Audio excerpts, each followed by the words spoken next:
eu levo sempre comigo, em todo lugar que eu for, a bandeira do verde e branco, símbolo do torcedor.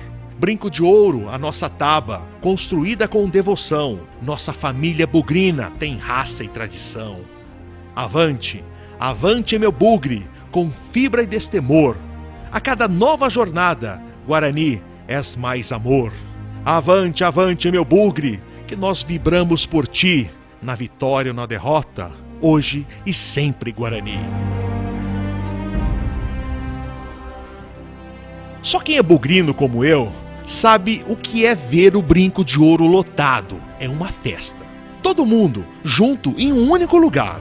Pais, filhos, irmãos, esposas, tio, tia, vizinho, compadre, comadre, enfim, nossa família toda reunida. Só quem é bugrino sabe o que é torcer pelo maior time do interior de São Paulo.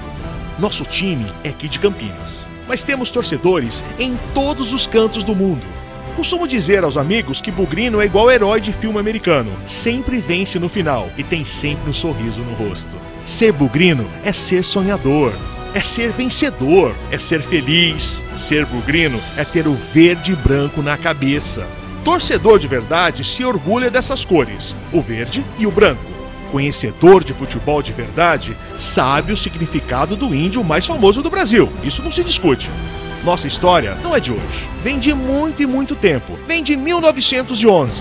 Era um 1º de abril, mas aí resolveram mudar para o dia 2. Tanto faz. O importante é que nessa data nascia ali a maior paixão do campineiro, o Guarani Futebol Clube. Tivemos vários heróis em nossa história. Eu poderia aqui citar agora uns 200. Mas não. Hoje não.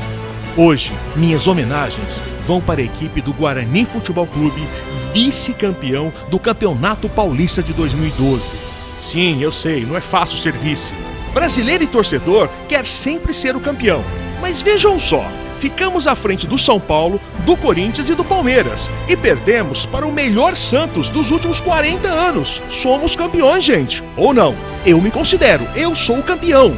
Sou campeão junto com o Emerson, com o Bruno Pérez, com o Domingos, com o André Leone, com o Bruno Recife, com o Everton Páscoa, com o Tiaguinho, com o Fábio Bahia, com o Danilo Sacramento, com o Medina, com o Fumagalli, com o Max, com o Pardalzinho, com o Bruno Mendes, com o Ronaldo, com o Fabinho, com o Oswaldo Alvarez e todos os outros que entraram em campo e colocaram o coração no bico da chuteira.